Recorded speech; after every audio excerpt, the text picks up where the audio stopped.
Ahoy! Here's a quick guide on how to choose the passive skills for your character. A question that I've been getting far too often, it seems. First of all, go to your favorite instructor and open up that skill window.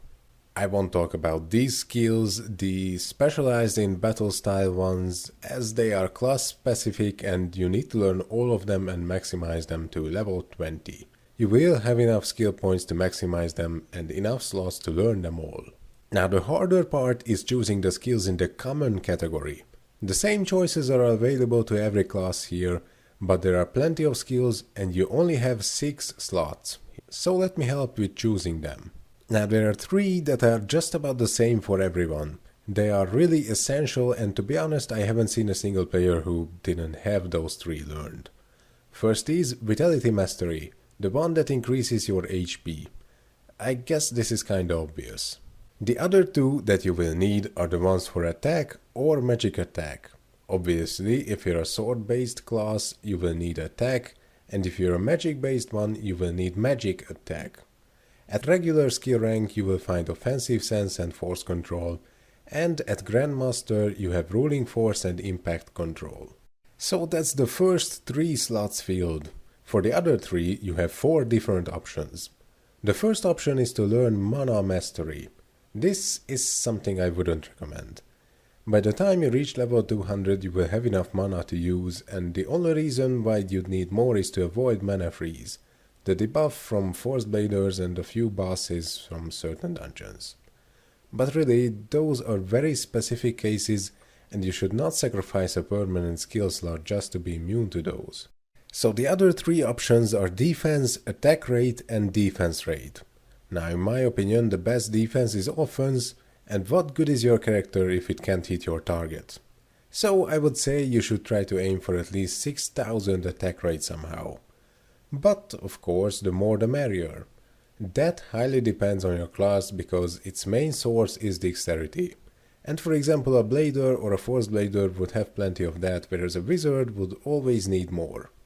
6000 attack rate should be more than enough for any dungeon under the level of Tower of the Dead B3F. If you farm that often, or if you participate in PvP activities, then you will definitely need more. And the skills Sharp Eyes and Eyes of Mind can help with that. So even if you used both of the attack rate skills, or if you skipped 1 or 2 of them, you can still choose between defense and defense rate. The main difference is, defense is supposed to decrease the damage you take from enemy attacks, and defense rate gives you more chance to block an attack entirely, which means no damage received at all. If you're mainly a dungeon player and don't participate in PvP too often, then I'd recommend defense rate all the way. But even then, if you're an armored class like warrior or force shielder, you might want to think about defense. Just to compare them, if you have both of the skills learned for defense, you will gain 136 defense. The 2 for defense rate give you 1151 altogether. Now I'm a wizard who has the lowest defense of all classes, and with my current build I have, let's say, 3.2k defense and 7.7k defense rate. Some quick calculations show that if I had the defense skills learned, I'd have around 3.3k defense, which means that around 4% of my defense would be gained from that source. In case of defense rate, that's almost 15%, which is a significant difference. I imagine a force shielder with my gear and those skills would have over 4000 defense and 8000 defense rate. With the same calculations, that would mean less than 3.5% defense and still over 14% defense rate from passive skills. Now I know the damage calculation formula is a lot more versatile and complex than this, but I think it's a good demonstration of why I would recommend that you choose defense rate for the remaining passive skill slots. Of course, if you're a hardcore PvP player, then going up against people who either use combo or battle modes, you might find that defense rate won't help you too much, and would choose defense, and in that case it's probably the better choice indeed, but that depends on you and how you play your character.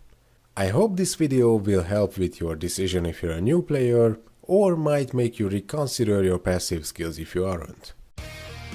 If you found this video helpful, please consider sharing it or subscribing to my channel. Ahoy!